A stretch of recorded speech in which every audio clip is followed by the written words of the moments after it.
Olá, meninos e meninas do nono ano, tudo bem com vocês? Bom, eu vou fazer a correção da prova. Na realidade, eu vou fazer a correção de algumas questões que eu percebi que houve o maior número de erros.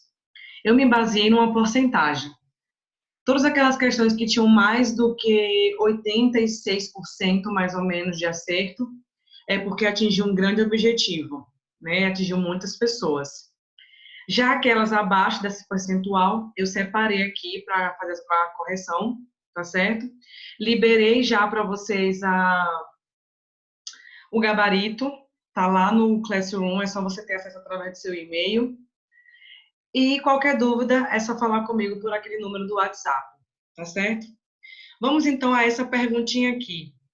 De que outra forma podemos escrever o número a seguir? O número dado tinha sido esse de cá, né?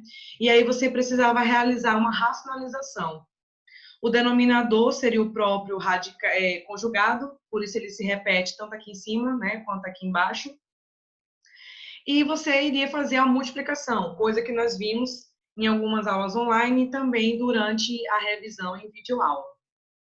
Então, eu fiz 20 vezes 2 raiz de 5 e aqui embaixo eu multipliquei a raiz por raiz. Lembrando que se multiplica radical por radical, número inteiro por número inteiro. Por isso eu faço 2 vezes 2, que é 4, e raiz de 5 vezes raiz de 5. Também recordando que ao multiplicarmos duas raízes, né, de mesmo índice, a gente conserva o radical e multiplica quem está dentro desse símbolo. Por isso aqui embaixo ficou desse jeito, né? Aí, quando a gente chega aqui, nós temos 40 raiz de 5, 4 vezes raiz quadrada de 25. Essa raiz de 25, nós sabemos o valor dela, né? Ela vale 5.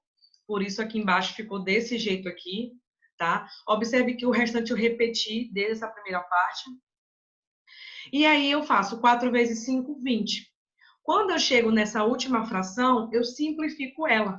Por quê? Porque eu sei que o 40 e o 20 são divisíveis por um mesmo número. Que número é esse? O próprio 20. Então, quando eu simplifico, né, dividindo 40 por 20 e 20 por 20, resulta em 2 vezes raiz de 5. Tá certo? Vamos agora para outra questão que foi motivo de um erro maior. Peça de cá. Racionalizando-se, o denominador da fração obtém-se. Então, aqui, ó, eu também fiz o cálculo dessa racionalização. E aí, quero que vocês observem alguns detalhezinhos, que talvez tenha sido erro de muitas. O meu conjugado é a operação inversa, né, do meu denominador. Então, se eu tinha uma subtração, o meu conjugado é uma soma. Depois que eu coloco o meu conjugado nas posições corretas, eu faço o quê? O chuveirinho. Então, eu multiplico essa raiz, esse 2 raiz de 3 pela raiz de 5, assim como faço aqui, né? Esse chuveirinho. E embaixo, eu aplico aquele macete que aprendemos. Onde tem raiz, eu elimino essa raiz, por isso eliminei esses dois, e realizo a subtração entre elas, entre esses números que sobraram. Por isso que aqui embaixo, ó, ficou 5 menos 3, tá? E aqui em cima, realizar o chuveirinho, partindo do mesmo princípio que eu expliquei para vocês. Quando nós multiplicamos raiz com raiz, conserva o radical e multiplica quem está dentro. É por isso que nós temos aqui 3 vezes 5, porque é esse 3 vezes esse 5 de cá, e 3 vezes 3, que é esse 3 de fora com o 3 de dentro. Observe que o 2 se manteve na mesma posição. Agora, eu realizei o quê? A multiplicação dentro da minha raiz, né? E aqui embaixo, fiz a minha subtração. Depois disso, eu conheço quem? Eu conheço a raiz de 9, certo? Que é o nosso valor 3 aqui embaixo. Então, por isso que eu coloquei 2 vezes 3, né? O 2 é o daqui de fora, o 3 é o resultado dessa raiz. Fazendo isso, 2 vezes 3, 6. Quando eu chego nesse meu finalzinho de conta, eu tenho que prestar atenção no seguinte, que o 2, o 6 e o 2 dividem por um mesmo número. Que número é esse? O próprio 2. Então, quando eu simplifico, no primeiro momento, eu vou ter como resposta isso daqui. Só que se um de baixo, tanto faz se ele aparece ou não. Por isso que a resposta final vai ser raiz de 15 mais 3, né? Que seria a nossa letra B, tá certo? Esse outro de cá, ele dá um pouco mais de trabalho, mas eu fiz uma parecida com essa em sala de aula e disse aos meninos, de preferência, faça cada um desses termos separadamente. Como assim? Resolver primeiro essa conta e depois resolver a de cá, né? Então, por isso que eu coloquei essa primeira fração toda em vermelho na nossa resolução. Já a outra conta, eu coloquei ela toda de azul, para a gente separar esses cálculos. Mas a forma de fazer é a mesma. Então, no vermelho aqui, a gente pode observar que o conjugado, né, foi a soma. Por quê? Porque o nosso denominador, ele é uma subtração. Então, aqui tinha que ser uma soma, tá? Já no outro caso, eu tenho um conjugado que é uma subtração agora. Por quê? Desculpa. Por quê? Porque agora o meu denominador, né, tinha uma soma, certo? É o que estava aqui, e, portanto, o conjugado tem que ser uma subtração. Depois que eu faço isso, nos meus numeradores, né, que são todos esses de cá, esse e esse, eu realizo um chuveirinho, tá? Então, nesses casos aqui de cima, eu vou realizar um chuveirinho. Esse chuveirinho, ó, eu vou fazer um por um, tá certo? Tanto é que na conta lá de baixo, eu fiz, ó, cada passo a passo do chuveirinho para você poder conferir onde foi que aconteceu o seu erro, tá certo? Cuidado ao fazer esses chuveirinhos, né, na hora de encontrar os pares aqui, as multiplicações. Observe que aqui eu faço 4 vezes. Por que 4 vezes? Porque eu faço essa raiz vezes essa raiz vezes 7, depois 7 vezes essa raiz e 7 vezes 7, né? Eu faço 4 vezes, tá? Então, tomar muito cuidado com esse chuveirinho. Qualquer coisa, pausa esse vídeo, olha o chuveirinho passo a passo, como é que tá acontecendo. O cálculo do chuveirinho do meu numerador tá todo nessa parte aqui da resolução, tá? E embaixo eu apliquei aquele macete, o mesmo macete que eu fiz na questão anterior, onde eu peguei aqui, onde tem raiz, né? Eu excluí a raiz, e onde não tinha raiz, eu elevei ao quadrado. Por isso que minha conta ficou assim, tá? Por isso que no final das contas, ó, eu tenho 3 menos 6 elevado ao quadrado. Porque nesse caso aqui, eu tirei a raiz, né, do meu 3 e, ó, peguei o 7 e elevei ao quadrado.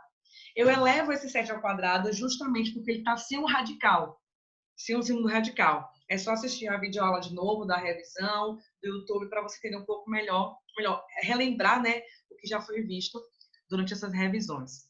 Depois que eu já faço a parte do chuveirinho, aí eu vou calcular parte por parte, ou seja, cada pedacinho dos meus resultados. Essa multiplicação, essa de cá, tanto é que tá tudo aqui embaixo, ó, tudo bem resolvido, tá certo? A mesma coisa em relação ao meu numerador. Eu resolvi aqui embaixo, ó, primeiro eu resolvo quem? A minha potência, por isso eu botei aqui logo 49, tá certo? E aí, eu vou agora para a parte de baixo, tá? Depois que eu já fiz o meu chuveirinho, depois que eu calculo tudo bonitinho, aqui tá um pouco mais desenvolvido, certo? Que quando eu chego exatamente aqui, né? Aqui já está mais resumido o meu numerador e o meu denominador também já está calculado, né? Juntando semelhante com semelhante. Eu quero até destacar aqui essa soma de radicais, onde quando você faz soma de radical, você soma os números e repete o símbolo radical. Por isso que eu repeti quem? A raiz de 3, tá certo? E aí, finalmente, a gente tem aqui o final da conta. E olha só que coincidência, né? Aqui eu tenho dois numeradores muito semelhantes, a única diferença entre eles está aqui nesse sinal de menos e esse de mais, o restante é igualzinho. Então, eu calculo tudinho. Quando eu chegar aqui no final, esse 14 raiz de 3, né, ele se elimina com esse de cá, por serem opostos, por isso que eu somo 52 por 52, e aí resulta nessa fração.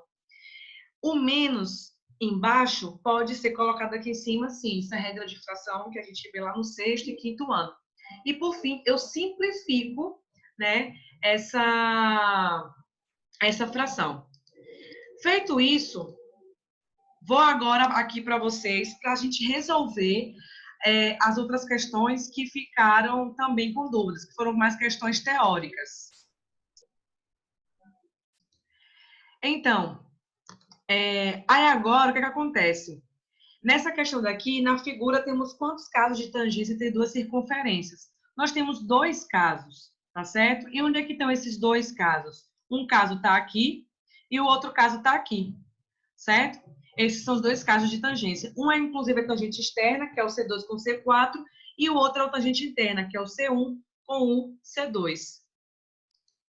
Nessa de cá, gente, pergunta quantos sem ponto em comum. Só tem um único caso sem ponto em comum, que é o C1 com o C3. São esses 3 aqui, ou esses 2 aqui, certo? Que são um caso sem ponto em comum.